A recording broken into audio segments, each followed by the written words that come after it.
All right, everyone, thank you for joining us. My name is Dan Kovatz. I am the Executive Director of the Illinois Democratic County Chairs Association, and tonight is our next installment in our virtual training series. Tonight we've got a good one. I know anytime you turn on cable news, you get a lot of information about, oh, this candidate's up in the polls, or what the margin of error is, and what is really polling. And we were starting to get questions of that with the County Chairs Association. So we figured we should reach out to some professionals that deal with polling and see if they can come in and explain a little bit more about what we're dealing with here. But before I introduce our presenters tonight, a couple of things I want to go over. We've got a lot of people that are on the call and a lot of different experience, ranging from first-time candidates up to seasoned county chairs. So just be respectful throughout the call. A lot of people are going to be putting questions in the chat box. Just be respectful as we're going. Tonight's session is going to be about an hour, give or take. So we ask that you're present during the entire call. So if you have to get up, go get some water now, take care of that now, or if you need to stretch your legs, make sure you're doing that now, and that way you're present during the entire session.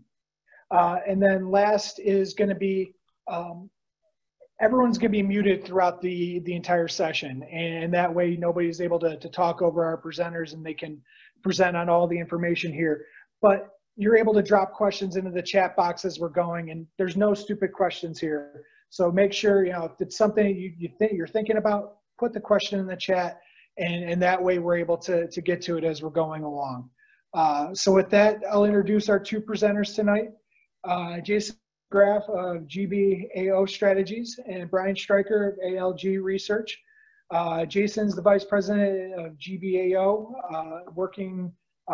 advising on all levels of government, including was a senior strategist to now Mayor Lori Lightfoot. And Brian is a partner at ALG Research, heading up their Chicago office, and recently had worked on Gretchen Whitmer's gubernatorial campaign in Michigan.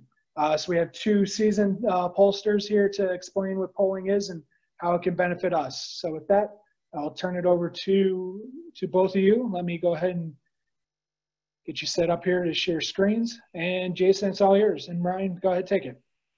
So I'll start here, and let me share this presentation so folks can hopefully follow along. One of the things that that Dan didn't say is that Brian and I actually started off doing this together at a different firm. So we've been working both against one another and together for about 15 years now.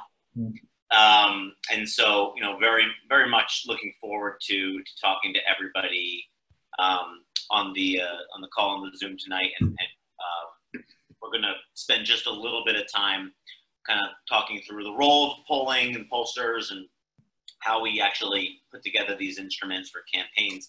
But I think we're going to set up most of the time to answer your questions and to take the conversation wherever folks want to take it. So this is sort of I think Brian and I do a lot of trainings, and I teach polling at USC. And so this is sort of a bit more than a 101, but we can take it back or bring it up however you guys want.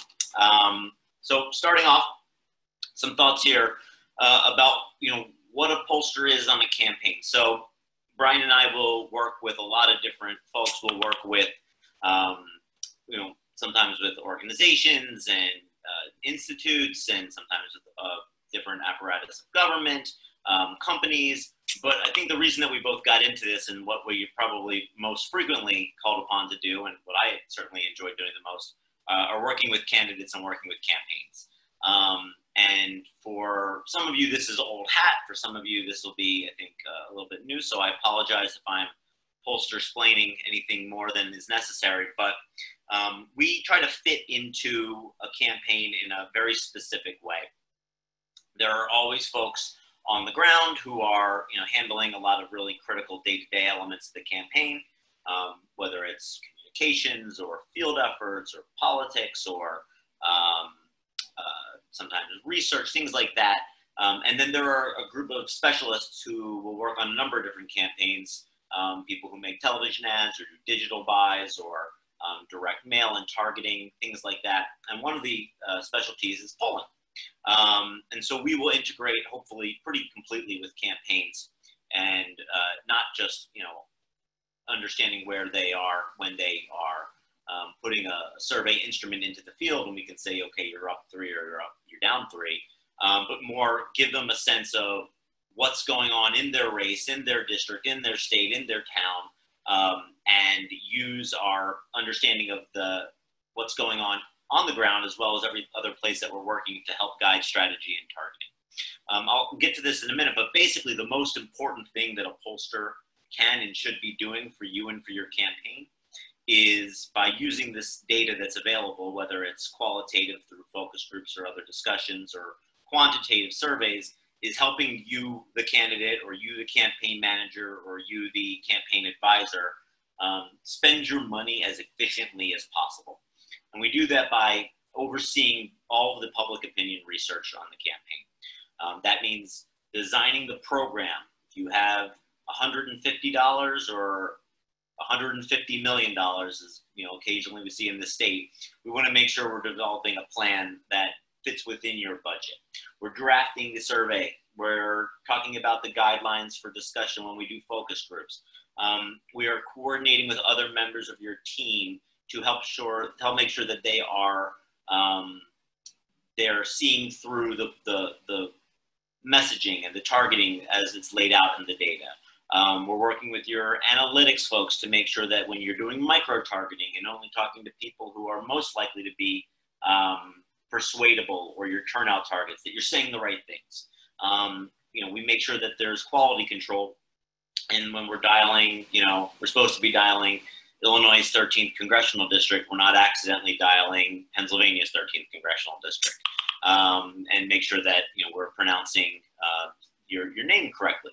And nobody's trying to find out what people's opinions are about BJ Prosper or anybody else who doesn't exist and it isn't important for you to understand. At the end of the day, we're looking to create a unifying and comprehensive campaign message, and help people make a choice between you, the campaign that you're working for, and your opponent or opponents, by understanding where voters are in the electorate, and putting together basically a blueprint for victory that includes what the message looks like, how to communicate it, and which voters need to hear that message. Targeting is really important. And then message discipline is something that I think is often overlooked, and many of you have been on campaigns where the candidate or the campaign staff has freelanced a bit when it comes to what their core message is or what they're supposed to say. And sometimes that's part of the charm, and sometimes it's very frustrating, and it means a lot of lost time for campaigns and candidates and staff and donors and friends. And what we try to do, and I think to varied success depending on the campaign, is to make sure that people are consistent with that message. One of the things that's true is that all of you on this Zoom are, you're here because you care about what happens and who gets elected in Illinois and across America. And you think about it a lot, and you wake up and you read the Politico, and you read, you're on Twitter looking at what's going on. But most humans, sadly, aren't like that. If we can get them to pay attention to a campaign that's not top of the ticket for more than 30 to 60 seconds, that's great. But we're making the assumption that we have very limited amount of time to make people listen to us, listen to our campaign. So we better be saying the right thing. We better be on message, and we better be hitting people where they're receptive to get that message. A couple of thoughts here. I'll just go through a couple more slides, and then I want to have Stryker take over. But there's a lot of polling out there, and Dan sort of led off with that. And it's true, and it's becoming more and more prevalent everywhere you go. You're going to see a new poll come out, especially leading up to a presidential election or a gubernatorial or Senate election. And it's always exciting, and Brian and I as well are voracious consumers of polling, but we also try to be somewhat thoughtful about understanding what different polls mean, and that all polls are not created equal. And in particular, there are two different types of polls. One is the one that you're seeing frequently, public polling. A lot of this is very good, very high quality polling, like the Wall Street Journal and NBC News, or it's ABC News, the Washington Post, or certain universities are really thorough and have very solid methodology. Siena worked with the New York Times last cycle, and again, to really dig deeply into the electorate and be very thoughtful about the voters that they're talking to and making sure that they're getting a representative sample. Other public pollsters are not, but often the media will portray them all the same. Numbers are numbers, and there's a lot of content to fill.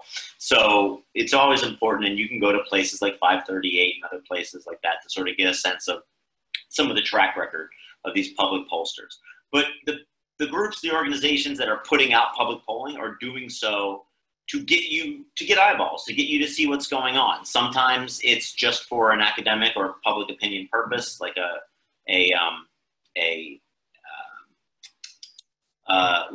newspaper that is trying to have context for what's going on in the race. Sometimes it's an academic group. Other times it's not. Other times it might be a private company looking to get some public awareness for their own company. It might be a set of methodological decisions that really aren't as rigorous as they should be, either in how they're reaching people or how they balance the sample. For example, if Brian or I did a survey in Illinois and we said we got some bad news, Trump and Biden are tied in Illinois, and it's a really big problem. And then you looked at our sample, and it was 1% minority and 99% white, or it was 60% men, or Chicago is supposed to, the Chicago media market's supposed to be 68%, 69%, but it's only coming in at 50%. That's sloppy. And there's a lot of polling out there that's sloppy. All of it is conducted with release in mind, which is probably the number one distinction between public polling and what Brian and I and a lot of our colleagues do. Campaign polling, we'll release numbers. Certainly you'll see ALG puts out a poll for a client, and you get a sense of what's going on. They're working for people all throughout the state and the country, and you see an ALG poll, that there is a reason that campaign decided to release that poll, and that's the distinction. Private polling is released when it's useful to release it, when it furthers a narrative or changes a narrative that benefits a campaign. If you're running for office and nobody gives you a shot in hell, and you have a poll that comes back with the race tied, well, you want people to know that. Or if it's a must-win race, if I'm working for example, a state Senate campaign, and the race is tied and we need resources to finish out our plan, we might release that. But what we're really trying to do with our polling is not release numbers and get awareness on campaigns. We're trying to figure out how to win. Our polls are, horse race and environmental questions like, are things going in the right direction? How do people feel about Trump or Pritzker or other key figures? But a lot of what we do never sees the light of day. It's message testing. What do people respond well to when we're trying to introduce our candidate? It's testing our own vulnerabilities so we're prepared for them, as well as the vulnerabilities of our opponent. It's testing some hot button issues like whether or not schools should reopen, or whether or not people should be forced to wear masks. There are a lot of really important things that are, that our public officials need to understand where their voters are at, and understanding that is really helpful. We can talk about this later. There are some high profile examples in recent history, and Brian and I talk about these all the time, of campaigns with really dynamic, solid candidates who chose not to poll because they didn't want to be focus grouped or poll tested. And I think in those cases in particular, and certainly other ones, not having their finger on the pulse of what's going on ended up being to the detriment of those campaigns. Polling doesn't tell a candidate who they are. It helps them understand how to communicate who they are to the public in the right way. I'll just do one or two more and then pass it off. So we do these questionnaires, right? We have instruments that go into the field when we're doing a baseline survey, which is kind of our benchmark, our ability to figure out what the blueprint for victory is. These can last upwards of 18 minutes, sometimes 20 minutes. Brian and I used to work for at our old firm, a client in Illinois whose surveys would come in at 25, 27 minutes. And as we protested, we were told just put it in the field.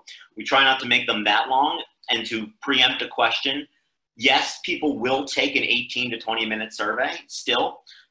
Response rates are declining. They're not what they were, but we are still able to get representative samples, especially with emerging technology like text to web, or just being methodical in how we reach people on their cell phones. But these questionnaires do a few things. They ask the questions, when we draft them the correct way, that provide a roadmap to victory. We ask questions that we need the answers to, not questions that we'd like the answers to. If neither Brian and I poll for the governor or for Think Big, the fair tax, but if we were polling for that, we'd want to understand what messaging gets people to understand that this is a good thing for the entire state of Illinois. We wouldn't necessarily, it might be nice to know whether or not people, have a positive impression of Paul Simon or, somebody else from the past in Illinois. If we're not going to make that person part of our messaging or our campaign, it's not useful. We're trying to frame a contrast. We're trying to figure out how to win this campaign. We're writing language that's bite-sized. One of the things that's always difficult for pollsters is we'll talk to a candidate or a campaign manager and have them say, well, we just want to talk about these 13 things.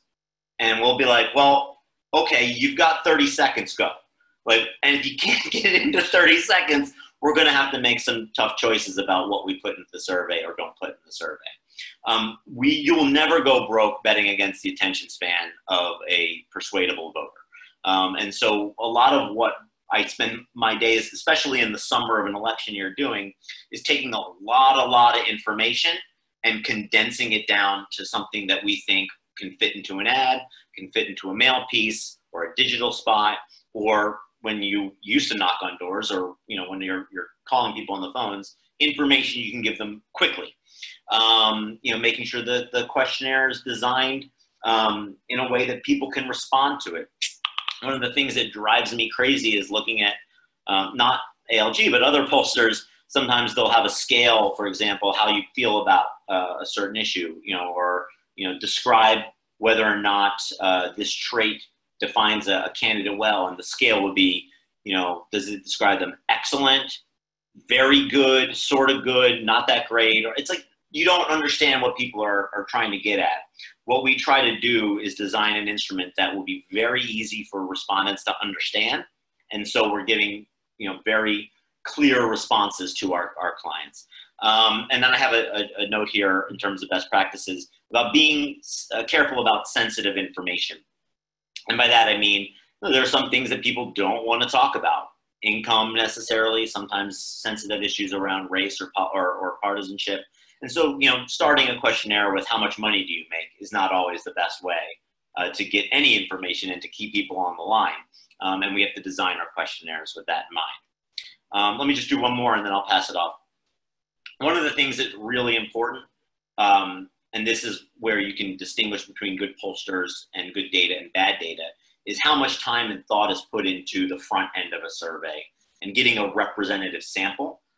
So you're talking to the right people and you've balanced it correctly. You garbage in, you get garbage out. Like I said before, if you do a poll of Illinois and 50% of the respondents come from outside the Chicago media market, you've got an imbalanced survey. You want to make sure you know where you're at. Brian and I do a lot of polling in Illinois, so a lot of this comes naturally at this point. But for example, if somebody hires me to do a poll in Idaho, a good pollster will do a lot of research about what the electorate looks like in Idaho, the regional differences, the racial makeup, which probably all of us could guess on Idaho, but for the most part, understanding what the electorate looks like. So we're being very thorough in terms of understanding that the data that comes out of it will be representative. And then if we're in a place where we're polling a lot, we talked about baseline polls. There's also something shorter called tracker polls where you can just keep going back into the field with shorter surveys as you approach election day to figure out how the campaign is changing, understanding what you've done in that area in the past. So for example, if I'm polling for Lauren Underwood in the 14th Congressional District, and I'm not, but if I were polling there and we had her winning by 6 points, and then 2 weeks later had her losing by 12, we'd want to understand what went into that difference. Was it maybe an error in dialing, or was it maybe something external that happened? But you want a pollster who's really thoughtful and careful about understanding what's going on in the electorate. So since I'm doing the screen sharing, Stryker, yeah, why don't you just tell me when to move on, and you can write it up from here. Sounds good.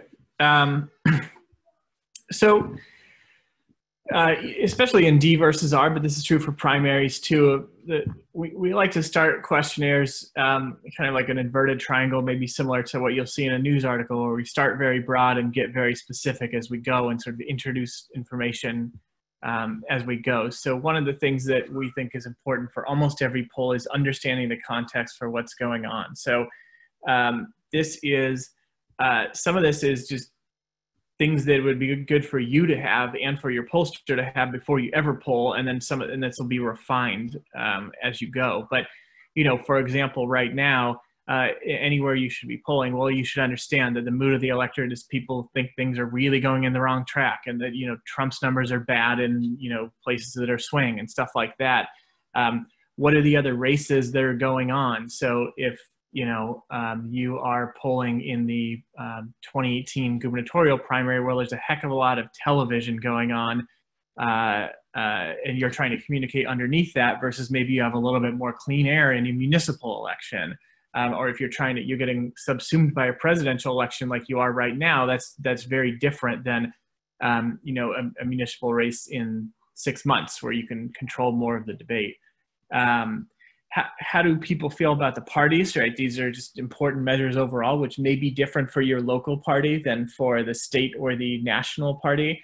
That difference can be really important. How do people view key figures, organizations, questions you're going to want to poll about, even if you're running for, right, county treasurer, where the executive's numbers are is pretty important, or how people view the board, or how people view maybe the local chamber of commerce, or what are these sort of key players politically that may color the race that you're looking at. What issues are important, and how do people feel about them? I mean, we can all intuit that coronavirus is pretty important right now in the economy.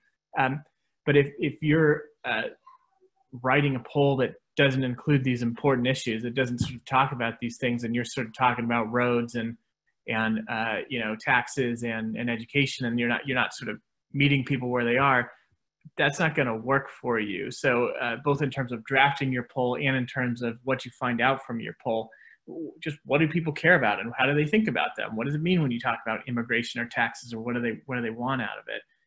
And that goes into sort of what voters are looking for. All this kind of gets you to the same places. Are they in a mood for change? Are they in the mood for experience? Are they in the mood for sort of fresh face? Are there sort of demographic things they're looking for, geographic things? Is regionalism really important to them? That stuff is very important before you ever really get into, my candidate versus somebody else. You can go to the next slide, Jason. So, assuming we're talking about just for a second, a pretty high profile race, a governor's race, or a sort of large mayor's race, or something like that, people are going to start with some impressions of people, and that's more true for longer time incumbents and such. But you want to know, I mean, where does your candidate start? What is the lay of the land, right? A challenger is often going to come into a race with very little name ID, but for example, we work for the state Senate, Steve Stottleman, 20-year news anchor, started that race with 75% name ID because everyone in Rockford had seen him forever. So, we probably don't need to introduce him to people. They already know him. They've seen him on TV every night. So that is important to understand, especially when you're trying to take down an incumbent. Not only what is their job rating, but do people think they're too conservative? Do people think they're, bought and paid for by corporate interests? Like what is the sort of existing perceptions of them. And, you know, Trump is a sort of good example where his numbers on the economy are pretty good. His numbers on coronavirus are terrible. So you need to make a decision on what you want to do with that information, but not knowing it is not a good place to be. So understanding what are the notions, what are the strengths and weaknesses before you start getting into messaging and rhetoric and new information. Like, how do people walk into this thing? And that includes, you know, a vote, and in a partisan race, D versus R general election, not just where are you at, right? And you probably have a sense in your county, right? Where did Trump finish and where did Obama finish and these sort of things. But where are you polling now, right? Which tells you in some races you might have a 2-point lead and Biden's up 15. Well, then there are a heck of a lot of voters out there that you just need to sort of convince to just come along with you. But if it's the other way around, then you got a different task, and you're trying to hold a lot of Trump voters and get them to vote for a Democrat against their instinct, at least nationally. So that's important to understand how you compare to everybody else on the ballot, maybe a Senate or congressional, depending on sort of what is going on, or, you know, again, sort of an executive versus a state's attorney versus a treasurer in a county. And then the other question, and this is more of a later in the race question, is what are people hearing in recent communications? So, you know, in a state legislative race, you're going to want to know right now how much of the information is breaking through of sort of what's going on in the state. You're going to want to know if your candidate is doing TV or mail, or your opponent is doing TV or mail. Are people hearing that, and what are they picking up, right? Is someone running an ad saying that you're, you know, a tax and spend liberal and people are brushing that off, or is it really sticking to your candidate? That's important information too, to understand. So that's candidate perception before we get into any messaging. Go ahead, Jason, to the next slide. So then a big piece of this, right, all this is sort of background noise and helps you understand where you start. But the biggest question, and this is sort of the difference as Jason was talking about in a public poll and a private poll, is their polls are about describing now, and our polls are about getting to somewhere, about getting to a goal, right? We're trying to almost always get more votes than one other particular person or many other particular people. So whether we're starting with a lead or not, you know, that is what we're trying to get at. So this involves giving people, at the fundamental way a poll works is we're asking people who they vote for, we're giving them information, positive and negative, then we ask them again who they vote for, and we're looking at who changes their mind. So that is what we're trying to figure out here. And you might have a sense that sure, property taxes are important overall, but the thing that people really like about our candidate is they were in the military, right? And they sort of have, or they've looked after veterans, or they're a teacher, so they sort of understand what people are going through, or whatever the thing may be. You know, we got a governor's race in South Dakota, a very Republican state, obviously. And the thing that our candidate had a terrible accident and was paralyzed, and his faith really pulled him through. So that was something really talked about in that state. And it wasn't the number one issue in a poll where people would say, gosh, well, I need a candidate of faith, and that's just really important. But it told you something about him. So that's what we're testing at this point. We've gotten to the issues, but what it is about our candidate that resonates with people. We're also testing negative information. So is there anything we need to inoculate ourselves? Like, for example, in that case, you have a state that went to Donald Trump by 30 points, Hillary Clinton incredibly unpopular. How do you deal with the fact that the Democratic brand is terrible, but you have a candidate who can win a race, right? And what do you do with that? Or, for example, in a legislative race, or this often happens on a county board, maybe your candidates have voted for a pay raise, and that tests pretty well, but they've also voted against them, right? And there's sort of a murky,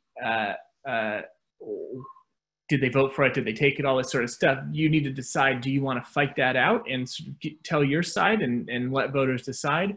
Or do you want to sort of brush past it and start talking about healthcare, right? And the answer isn't always the same. So, but testing those negatives on ourselves can really help us understand, do we need to deal with this one? can we just kind of brush it off, or do we need to sort of implicitly push back against it rather than sort of being defensive in the ad?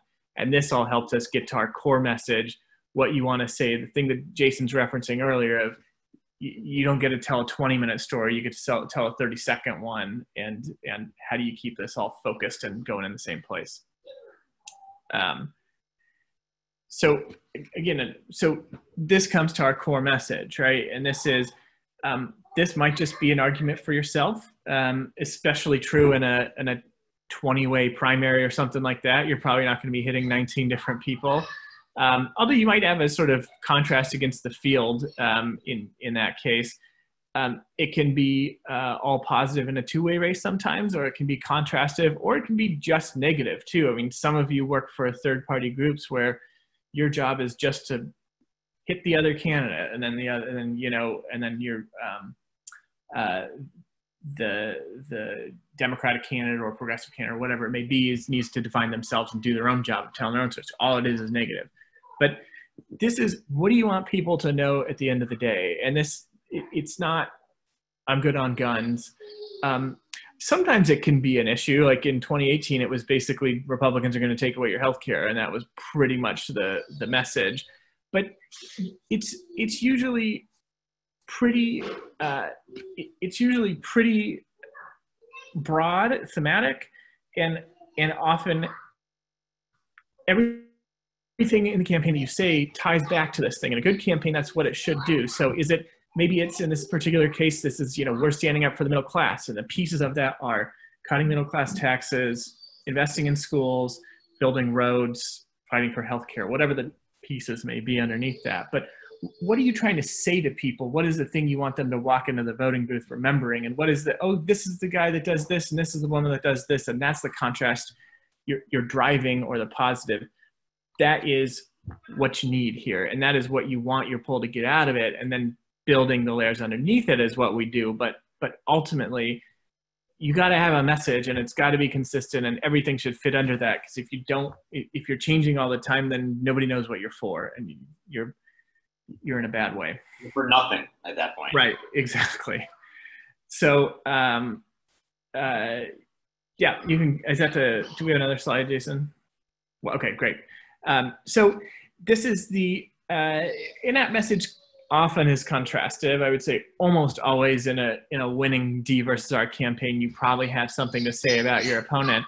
But what is that contrast, and how does it compare to what you're saying about yourself? So in the 2018 example, and this was true on state races and local and federal, but a lot of our opponents in state legislative races had taken some position and said Obamacare was bad, and so we sort of tied them to this pre-existing condition law. Well, the Democratic caucuses on both sides in the House and Senate all voted for a bill to protect pre-existing conditions, even if they overturned the healthcare law in Washington if Trump's law passed. So we had a real contrast. We had people who had stood up for your pre-existing conditions and someone who wanted to take it away. And so having those two things compare can be really important. Whereas, if we're just saying, well, so-and-so is bad for the environment, but our person took the same vote, like that doesn't really do you any good. And you're kind of telling a false story it just never ends up working. So we're trying to frame this up. We're trying to do the same thing we did for ourselves is, okay, you've got 7 things to say about Republican X, but what does all of that say about them? What are they? Are they in the pocket of special interests? Are they too rich so they don't care about you? Like, what is the story, and how is that different than you? And again, like, what is the theme? That's what we're really trying to pull together here.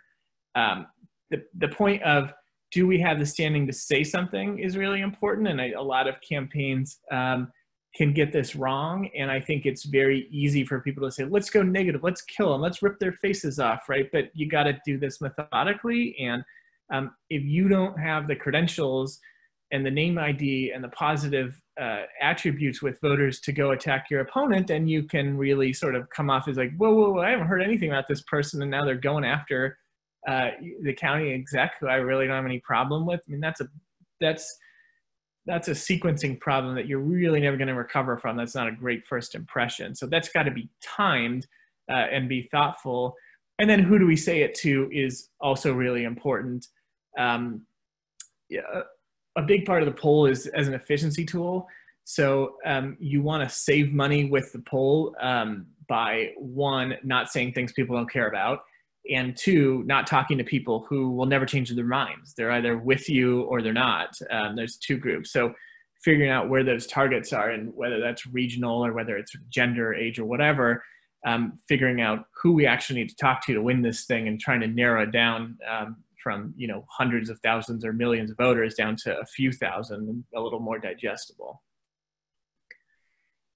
You can go to the next. So that's sort of the target. Out of that, we have our targets, so who we're going to talk to. We have our timeline, when we're going to say things. We have our contrast, message, what we're going to say. So that's what you want to get out of. And sometimes this is a one poll proposition. Sometimes it's multiple polls, and there's focus groups, and it really depends on the sort of scale and scope of the race and the goals that you have. But we've hopefully come out of that research process with a, what are we saying, who do we say it to, and when?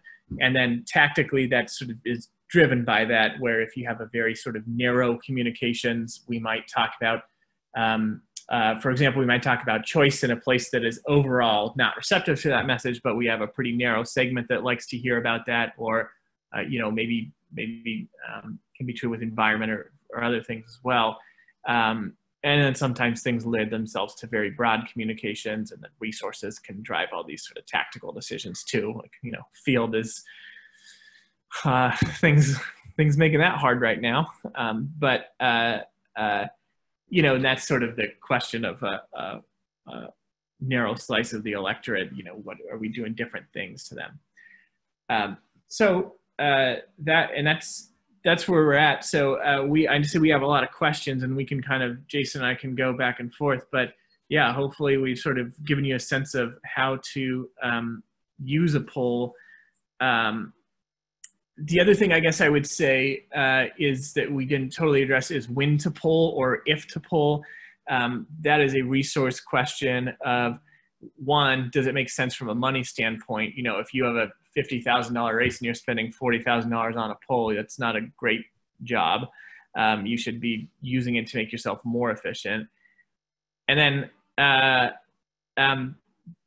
there's also a question of timing in terms of, is it sort of ripe? Should you wait for issues to develop in the electorate, et cetera? Yeah, why don't we take questions? Jason, do you want to sort of start, and we can just go back and forth? Yeah, sure. So I'm just like, there's a bunch of good ones. So, you know, just from Jim, this is a great question about when a race is big enough to poll, right? And there's no hard and fast answer, but there's a couple of things to keep in mind, right? One is, well, there's an obvious, and there's an obvious not. If you're running for village president and there's 150 people in your town, you're not going to poll because you want to have 300 or 400 people in your sample. If it's a U.S. congressional race, you're going to poll because there's 300,000 people.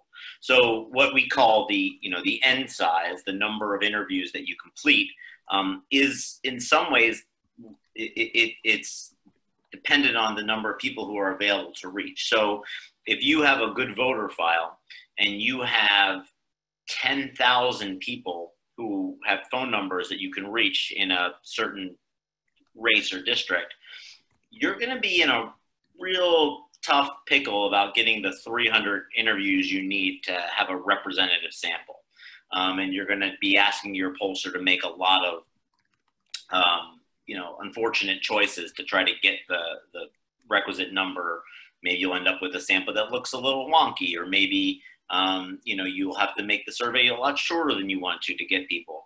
Now if you have 25,000 or 30,000 or 40,000 people, now you're starting to look at a more robust number of phone numbers that you can, get 1 or 2 out of every 100 people to take your poll, and you're still in a position to have a representative sample that looks and feels like the electorate, looking at age and gender and race and regionality, et cetera. If you have 300, 400,000 people, Now you can go and say, well, instead of having 300 or 400 interviews, maybe we'd like to do 600 interviews or 800 interviews. And that is an opportunity to have more, regional diversity and to look at independence a little bit more closely. Or if you're in a geographic area, you are, for example, I poll for Betsy Dirksen Londrigan downstate. I want to look at both the St. Louis market as well as the Champaign market, or maybe even a look at Peoria and oversample that. That's one thing you keep in mind for how big should a place be. The second is budgetary. I believe, and I'm not going to speak for Stryker, but I think if you don't pay, if somebody says I can get you a poll really cheap, I think you should think about it the way that somebody would say anything I can get you really cheap, a car, a steak, something like that. Like, you should approach with extreme trepidation. It does cost a fair bit of money, A, to do the dialing right, B, to do the analysis right, and C, to have somebody who knows what they're doing to pay attention to your campaign. We typically say, and this changes, somewhere around 5 to 10%, maybe a little bit less, et cetera, of your research should go to research, of your budget should go to research. So if you're a $2 million campaign and you're spending $120,000 on research, that's not out of line. If you're a $2 million campaign and you're spending $400,000 on research, somebody has taken you for a ride and spent more money on research than they should have. If you don't have to spend 5%. If you're J.B. Pritzker and your campaign costs $200 million, you don't need to spend $10 million on research. Although if he is, I think might have, yeah.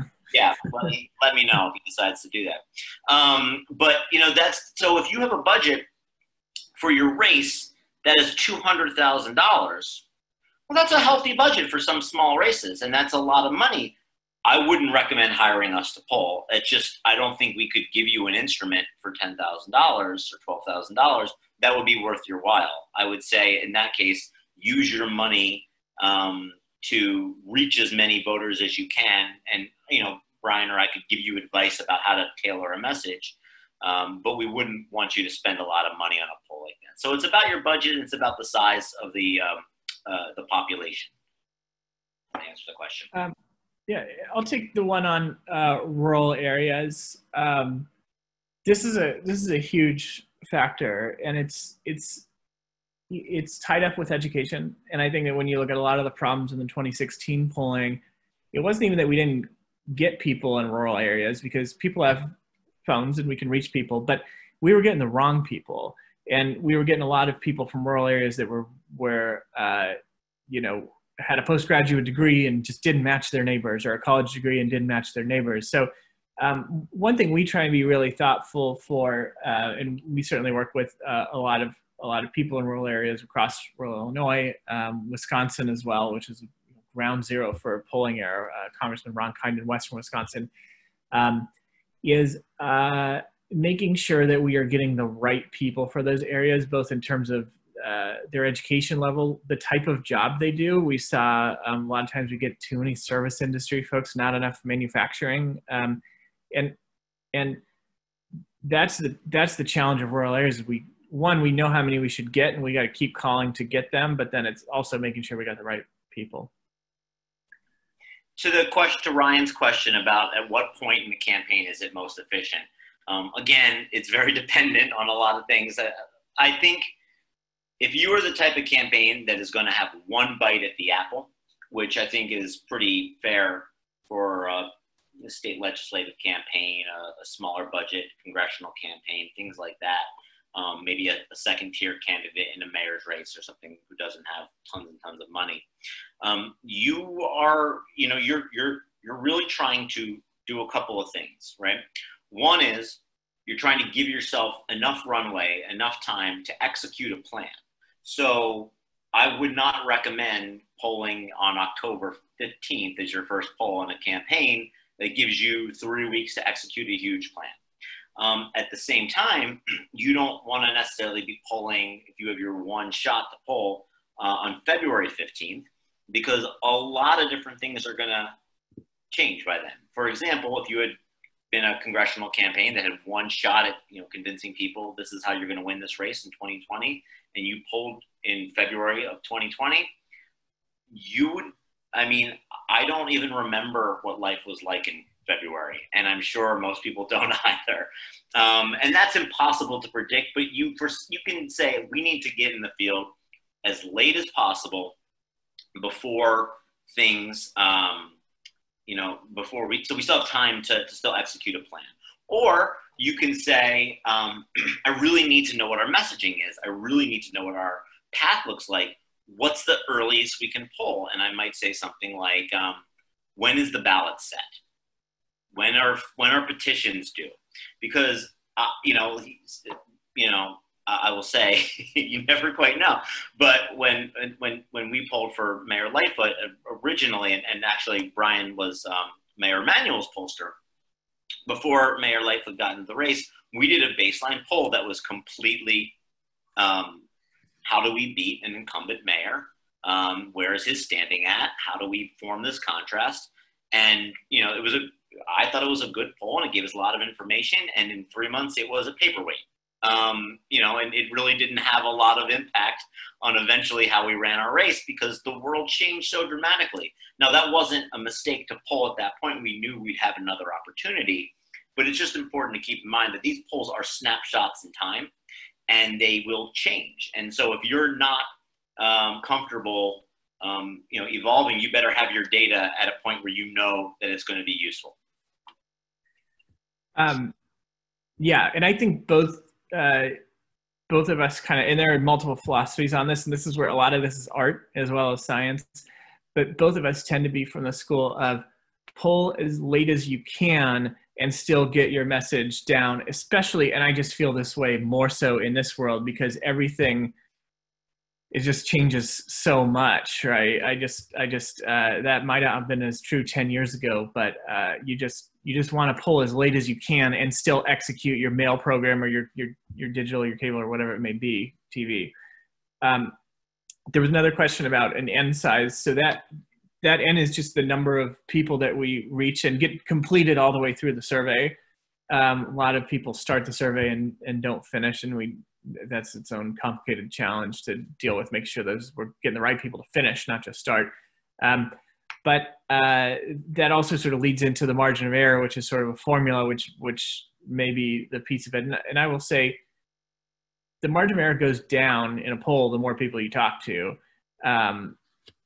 It doesn't go down as fast as you'd like it to. So it can be very expensive to try and get it way, way down. And, we always try and be very cognizant of what is the minimum number of interviews we can do and get the information we can, because we'd love to be operating in a perfect world with perfect information, but that's just not how it works. So that's what we do with that N size. Any other questions? So I was thinking about some questions that I had that I know we've gotten questions with the association.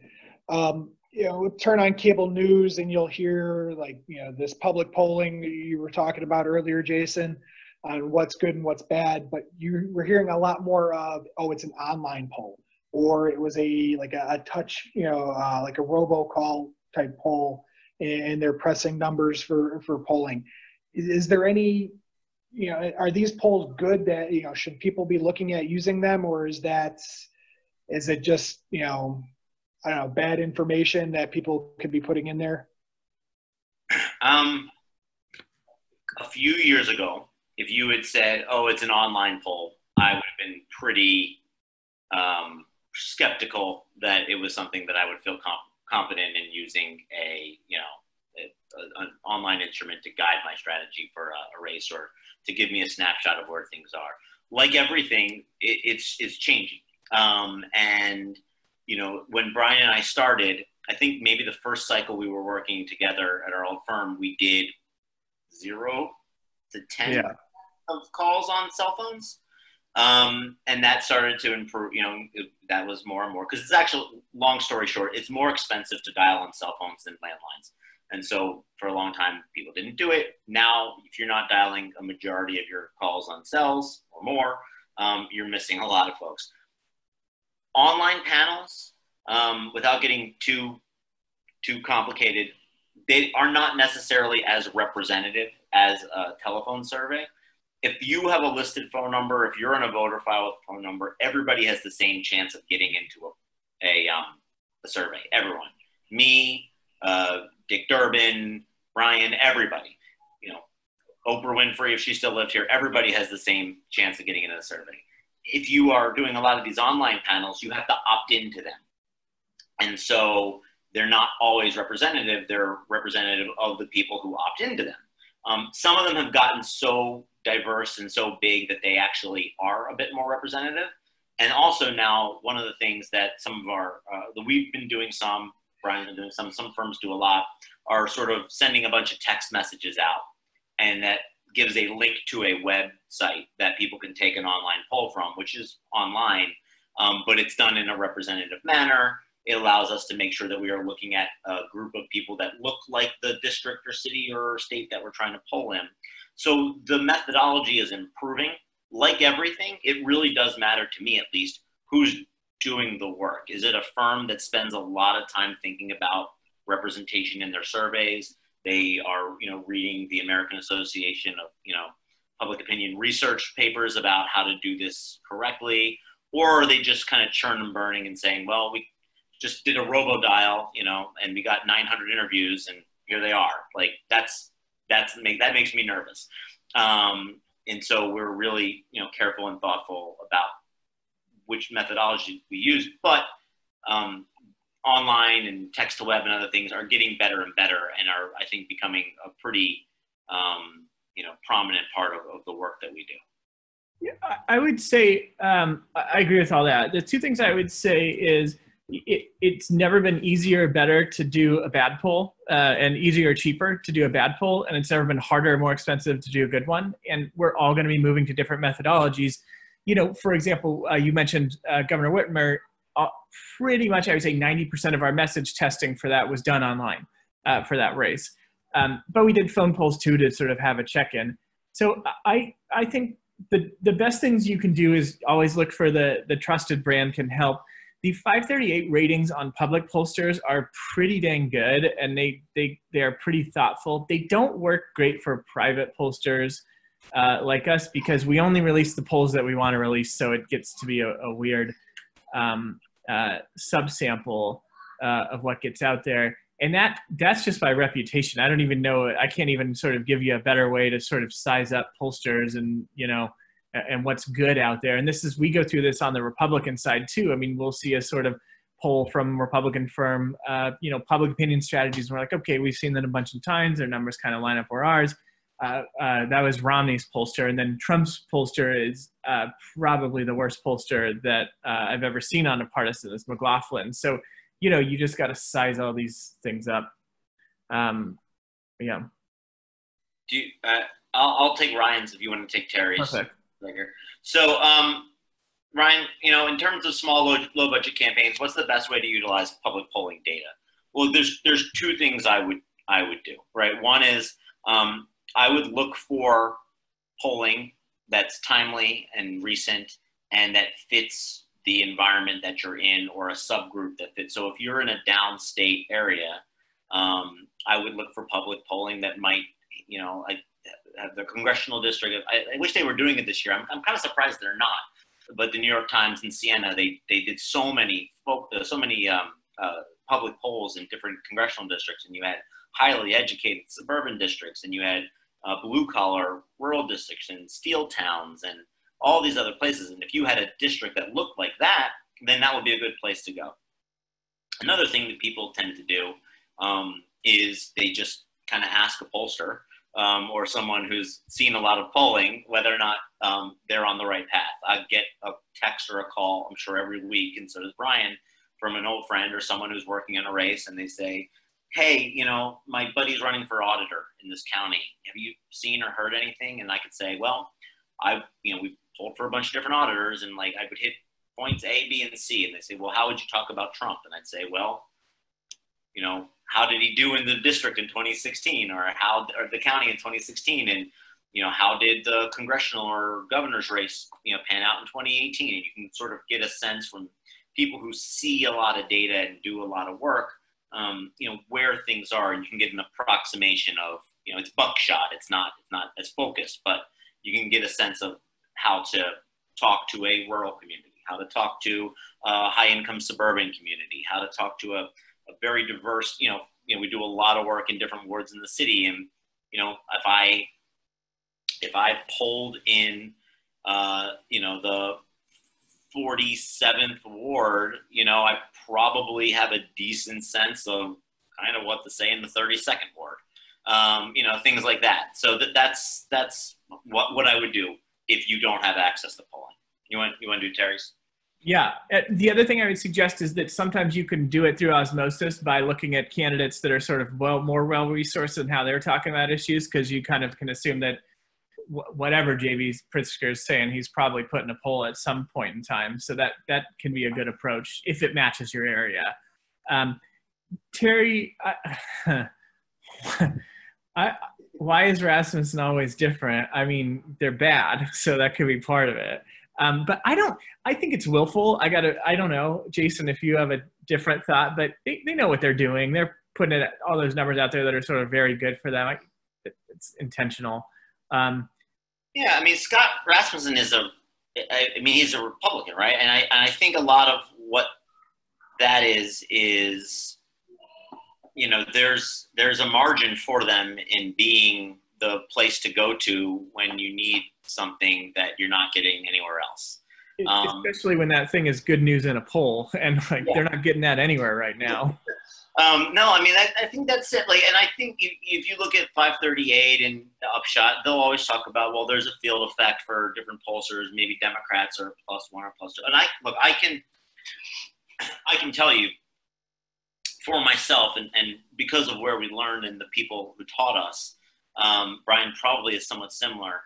If there's a poll that comes back, and my expectation going in is that the Democrats should be up a couple of points, I'm personally much more panicked if I get a poll back with us up 8 than I am if we're down 1 or 2. Like if our prior poll had us in this area, or I've seen a couple other public polls that have the data sort of in a range, if I'm rosier for the Democrats as a Democratic pollster, that's when I'm going to really, really dig into the data and to the people who took the survey and the people who broke off of the survey, and try to understand really carefully what's wrong. A, because I don't want to be caught, sleeping here, and B, because I know there is a lot of there's a lot of skepticism and a lot of people who really want to understand, like, are you putting your thumb on the scale? There's no benefit for us ever to put our thumb on the scale to help the Democrat. And any campaign manager or campaign chair or anybody else who's looking for a good set of numbers, could you ask the questions? That's not what we do. It's just not what we do. There are churn and burn crummy pollsters out there that will do that, could do that. It's like people say push poll. That's not something we do. That's a totally different thing. We test messaging, negative messaging, but our polls are balanced and careful and thoughtful, because I assume I'm going to have to answer for it, either because we release it or it gets leaked or something else.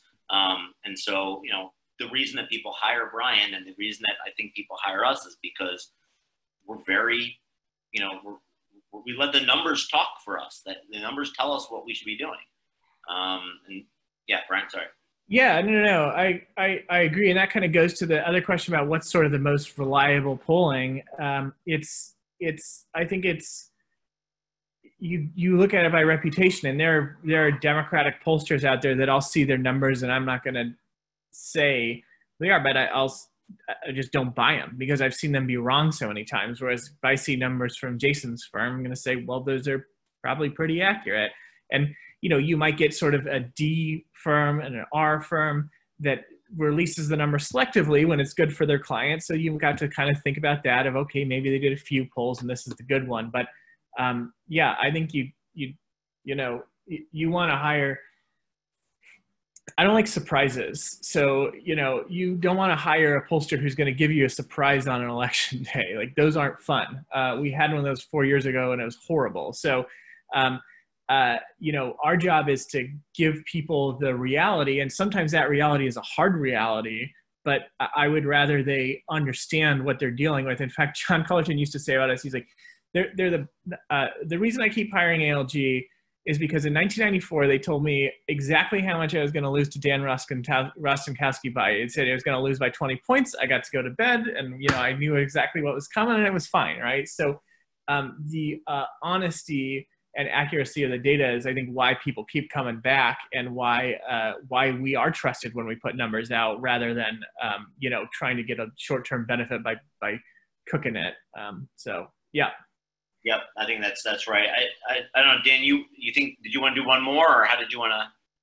Yeah, we had one come in. I'm not sure I can answer the Quinnipiac one without really digging into that. So I apologize, Ryan. I'm going to punt on that one. How about the one from Jim, and then we'll wrap up. Great. Okay. So yeah, Jim. I mean, the short answer is TV still king. Broadcast TV is still king.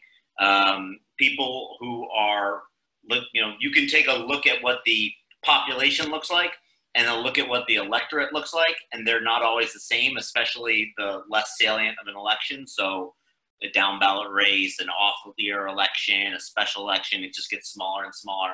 And those folks tend to be more stable in their environment and their living situation, older, in many cases whiter, better educated, and have pretty traditional viewing habits. There is going to come a time, I'm sure, where broadcast television is not going to be the dominant market, the dominant medium in which people communicate, but it's not there yet. It still moves numbers. Now, if you're just talking to people on broadcast TV like you might have been 20 years ago, you're missing a lot of people. You're missing more transient people. You're missing people who get their news on their iPhones. You're missing people who watch a lot of cable. You're missing people who don't watch live television anymore. You're missing all sorts of people. So what we're doing in our campaigns is diversifying our budget. So where a couple of years ago, we might say, okay, Poindexter, like if you want, a couple $1,000s for digital ads, here you go. I don't know what you're doing. Now on a campaign, like these people are core strategists. They're helping you think through how to, sort of layer in your message across different groups. And you kind of think of it all as different pieces of the puzzle. Direct mail works. It's, it doesn't work if you get a piece of mail, but it works if you get 10. There are some folks on this call who have done a lot of direct mail and have seen the benefits of it. Again, I don't think that's going to necessarily change unless they shut down the Postal Service. And I'll end with that. That could never happen. So, yeah. So we'll go ahead and wrap up with that. Jason and Brian, thank you very much for your instruction tonight. This is all very useful info. And there were some questions that we might not have gotten a chance to get to. We'll save the chat, and we'll make sure that we do some follow-up with Jason and Brian, make sure we get those answers for you. Thank you, everyone, for sticking around for this. We are going to post it to our social media, to our YouTube channel, so please follow us on there. We'll have it on our website as well, so ILDCCA.org, and that way you can watch us again or sign up for any of our future trainings that we have coming up. Later in the month, we're going to take a little break for the convention, but then we'll be back at it afterwards with our training. So again, thank you, everyone, and have a good evening. Thanks, guys. Thanks.